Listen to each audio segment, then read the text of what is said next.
നിങ്ങൾ പ്രായമായിരിക്കുന്നു എന്ന കാരണത്താൽ റെസ്പെക്റ്റ് ചെയ്യില്ല. പ്രായത്തെ ബഹുമാനിക്കുക എന്ന് പറയുന്ന ഒന്നില്ല.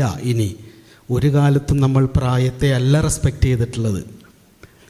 അതുകൂടി പറഞ്ഞ്, എന്തുകൊണ്ടാണ് പഴയ കാലത്ത് പ്രായമായവരെ നമ്മൾ ബഹുമാനിച്ചിരുന്നത്?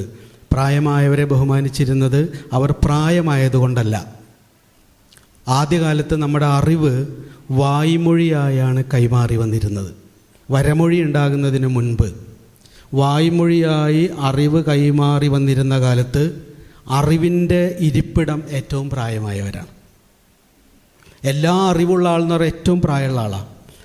എപ്പോൾ നെല്ല് വിതയ്ക്കണം, എപ്പോൾ കൊയ്യണം, എപ്പോൾ മഴ പെയ്യും, എപ്പോൾ ഒരു മുറിവുണ്ടായാൽ എന്ത് മരുന്ന് തേക്കണം, ഇതെല്ലാം നമ്മൾ ചെന്ന് ചോദിച്ചിരുന്നത് കാർന്നോമാരോടാണ്. ആ അറിവിൻ്റെ ഇരിപ്പിടമായിരുന്നു മുതിർന്നവർ എന്നതുകൊണ്ടാണ് വളർന്നു വരുന്നവർക്ക് മുതിർന്നവരോട് റെസ്പെക്റ്റ് ഉണ്ടായിരുന്നത്. പ്രായത്തെ അല്ല ബഹുമാനിച്ചിരുന്നത്, ആ പ്രായമായവരിൽ നിക്ഷിപ്തമായിരുന്ന അറിവിനെയാണ് ബഹുമാനിച്ചിരുന്നത്. പക്ഷേ നമ്മുടെ പ്രശ്നങ്ങളെക്കുറിച്ചും കൂടി നമ്മൾ കുറച്ച് അവെയർ ആവേണ്ടതുണ്ട്. ഇൻഡിവിജ്വൽ റെസ്പെക്റ്റ് എന്ന് പറയുന്നത്, ഒരു വ്യക്തി എന്ന നിലയിൽ കുട്ടികളെ റെസ്പെക്റ്റ് ചെയ്യുക എന്നതിലേക്ക് നമ്മൾ വളർന്നിട്ടില്ല. നമ്മളൊക്കെ ജനിച്ചത് കുട്ടികളായിട്ടായിരുന്നു. ഇപ്പോൾ കുട്ടികൾ ജനിക്കുന്നില്ല, ഇപ്പോൾ വ്യക്തികളെ ജനിക്കുന്നുള്ളൂ. ഇൻഡിവിജ്വൽസ് ജനിച്ച കാലത്താണ് നമ്മൾ ജീവിക്കുന്നത്. നമ്മളൊക്കെ കുട്ടികളായി ജനിച്ചവരാണ്.